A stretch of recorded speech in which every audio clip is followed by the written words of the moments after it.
Hey, welcome back. Now, I don't know if you go out and network. Networking has never been my strong suit, but I haven't done it as much as I should, and I need to do it more.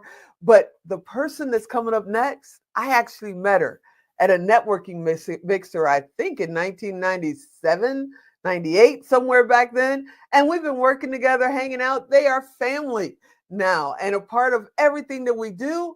So let's talk about it. Hey, Ann, what's happening? Hey, not much. Just waiting to share these tidbits of information for the group. There you go. Now, you have had a very diverse career. You were in the Air Force and then the Navy. How many years did you do? 20, 20 years. And during that time, that was in the 70s. correct? So, what's the difference of now being in the military, do you feel, versus for women in 1970? Well, if anybody remembers the happy days, and they can relate back to um, girls did girl things and guys did guy things, and there was never too much of mixing in there. In the military in the 70s for women, they were very limited on their career fields. They could, maybe there was half a dozen, if you will. And nowadays we've got fighter pilots that are women. We even have a female on the Blue Angels um, flight team that you see that go out and perform. There's even a woman there. They're commanding ships now.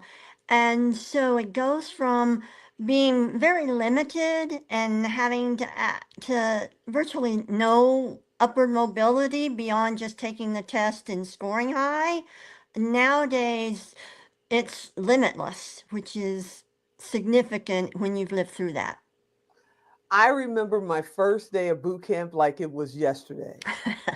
I think if somebody, yes, phone book, if somebody dropped a phone book, I'd probably still hit the deck at 61 years old. Do you remember your first day of boot camp? I certainly do. When when you just turn 18 and you come from a little country, a little county in rural Kentucky, whose high school was a county high school, and my graduating class was like 110 people. So you come from a very small but well informed and collaborative community to 80 girls, oh my God, 80 girls in the same room from New York to California to Texas. I was scared in some respects, but it was like an eye opening adventure for me because I was going to see the world and I was going to meet all these people. But it made me stop and think, well, some of my structured background is definitely going to come in handy here. So what was it like? I remember sitting in boot camp and the CC said, what do you expect from your career? And the ideas that I had were way different than what happened.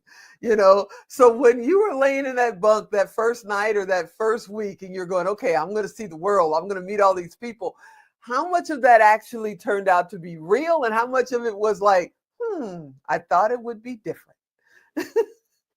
I mean, that's a good question. I was thrilled. Um, I just wanted to be away from home. I wanted to be doing something different. Um, I think I realized very early it was a head game, and Mm. I just had to get through it. And I wasn't the only one. There were some, admittedly, that it was just not going to be their cup of tea ever. Hmm. But for me, it was, this is it. Because originally I wanted to be an airline stewardess, but I was 18 and I found out that I couldn't be an airline stewardess until I was 21. So I was like really bummed. So this was just the next best thing. What advice would you give to young women and young men that just enlisted? They're just about to go. Maybe their flight is on Tuesday. I think I flew out on a Tuesday. So, what advice would you give them today of what's coming up? Maybe they will do their 4 years. Maybe they'll do 24 years. What would you tell them?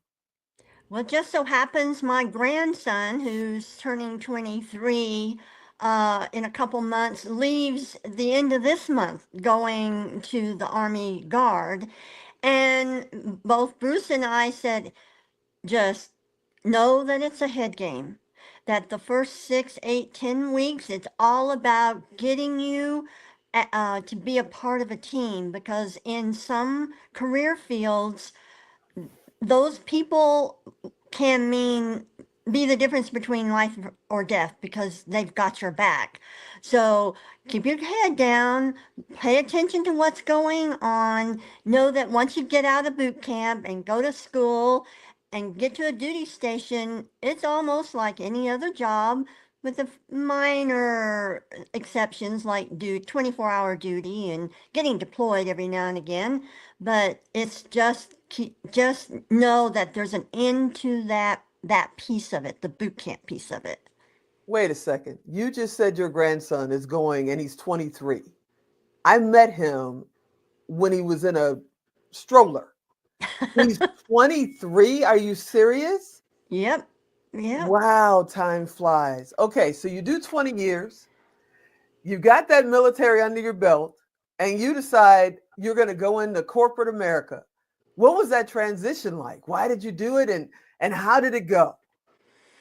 For me, it was a little difficult, and coming to Las Vegas, for those who've not ever worked in Las Vegas or been employed in Las Vegas, it's it's a different beast, and it's kind of hard to explain.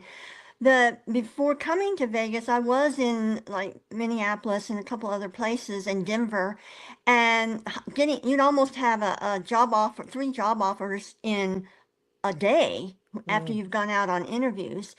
But Las Vegas is tough. It's not what you know, it's kind of who you know. Um, absolutely who you know. Not as bad as it was, because corporate has kind of taken over um, the resorts and that sort of thing. Hmm. But it took me a little while to get a job. Um, but what I found was I've always been a go-getter. I've always been insistent on leaving a place better than I found it. Assertive, not aggressive. But in the civilian sector, in the military, your job is your job, and that's your billet. No one can take a test and beat you out of it. No one can take that away from you, so to speak. But in the private or civilian sector, it's when they see someone that's um, a shining star, I've been called a shining star at one point in time, that they see you as a threat. And so my personality changed some. I had to kind of do a subliminal, if you will, um, way of getting, in particular, the male bosses um, to say, hey, I don't want your job. I just want to come in, do the best that I can, leave it better than I found it. Um, and I don't want your job. I don't want your job. But during that age time, because that was in 1996, they still didn't believe it. It was a tough go. So you retire from the military, and I believe you were a corpsman. So that's medical side, right? That's Yes. Then you come back into corporate and eventually end up in food safety. I don't even know how you got there. Then you decide, I'm going to leave food safety. Basically, that's another retirement. And then you go into operations. It's like, and then you just retired, what, 6 months, 7 months ago? 6 months ago, yep. 6 months ago. What made you say, you know what, if I can do it, anybody can do it, and I'm going to keep doing it? Well, I think it starts with two things. About 2 years ago, I set a goal that I'm going to be a healthy, vibrant, independent centurion. And for those who don't know what that is, it means I'm going to live to be 100. And I wanted to do that healthy. And so I started thinking about that. And then what then kind of uh, put me on the path to doing it for myself instead of for somebody else was early this year or early last year in February. My sister, my younger sister, by 10 years, passed away unexpectedly. And that really hit home. And so me and my husband, we got to talking. Tomorrow is not guaranteed for anybody, but and not but. And so I want my tomorrows, the ones that I wake up every morning to, I want them to be for me. I want the world to know I've got a lot left in the tank. I got 30 more years, probably plus, because every time I say I'm going to live to be 100, the number 105 comes into my head. It's like, no, your goal should be 105. And like Doris, I will see my great grandchildren's children. I already have four great grandchildren. So in 20 years, the oldest great grandchild is 25. So in 20 years, he's going to be 25. And so I know I'm going to have some great, great grandchildren. Wow.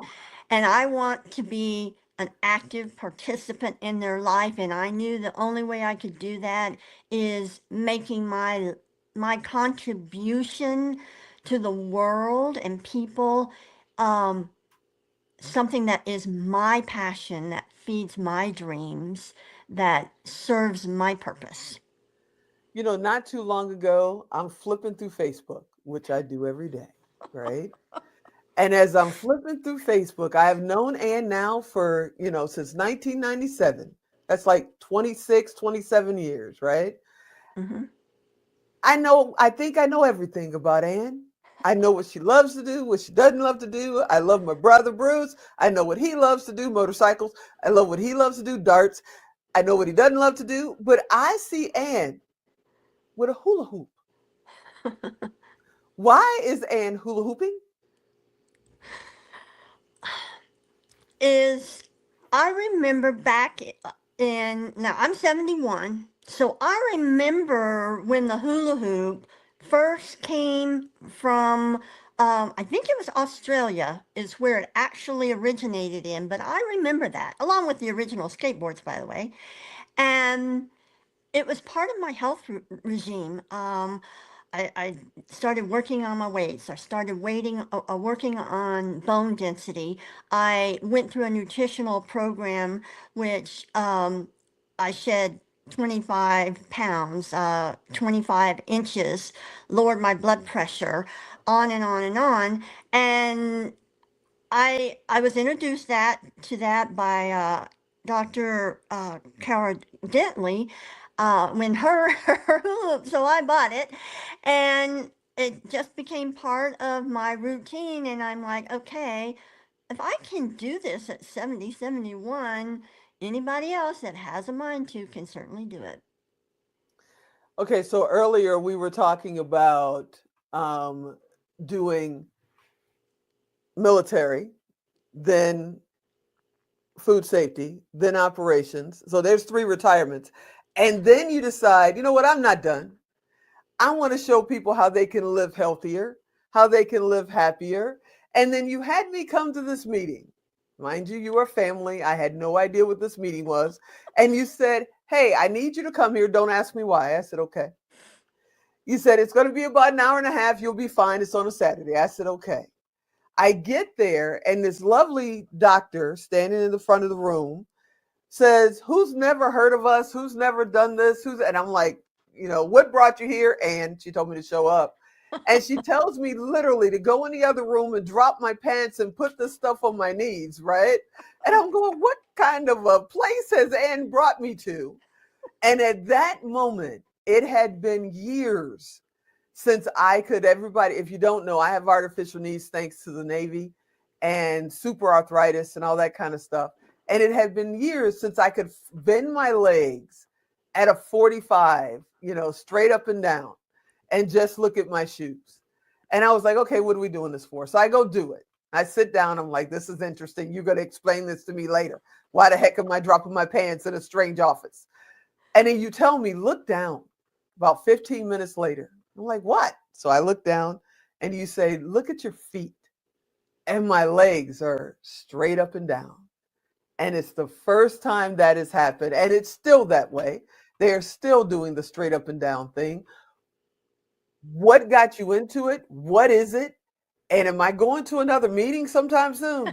Yes, you are. Not dropping my pants. Wear shorts on Saturday. Wear shorts. Okay. How I got introduced to it was part of my path on biohacking my health. And I believe everybody here probably is very familiar with biohacking, whether it's your finances, whether it's your health, or whatever it is these days they attach the word biohacking to. I was introduced to it. I said, okay, I'll try it, which I did. And I had amazing results. My back and hip pain resolved, numbness in my legs gone, my skin conditions um, resolved, my eyesight has, or vision has improved, and three issues with my eyes are also resolving and going away. So those are pretty solid reasons to believe in a product.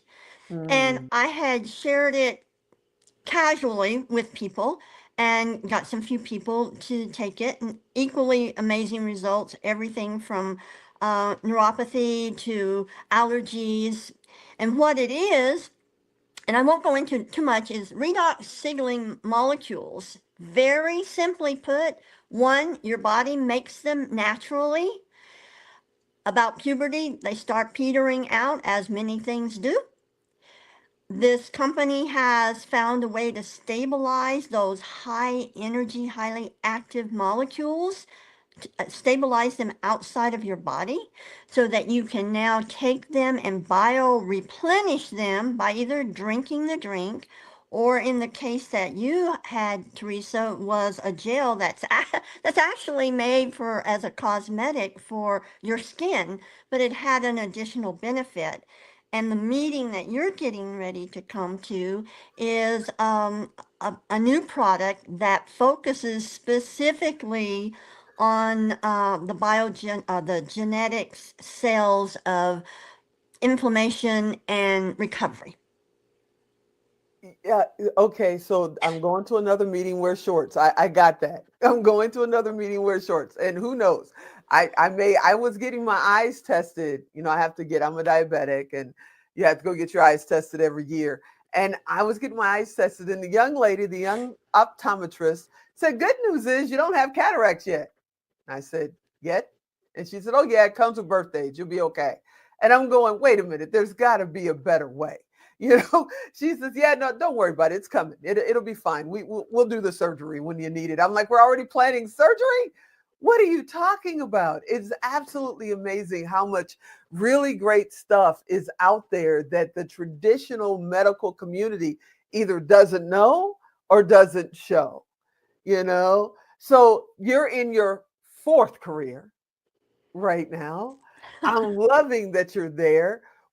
How do people get in touch with you if they want to know more? Are you going to make them drop their pants? No, I'm kidding. How do they get in touch with you if they want to know more about this amazing products and the services that you're doing?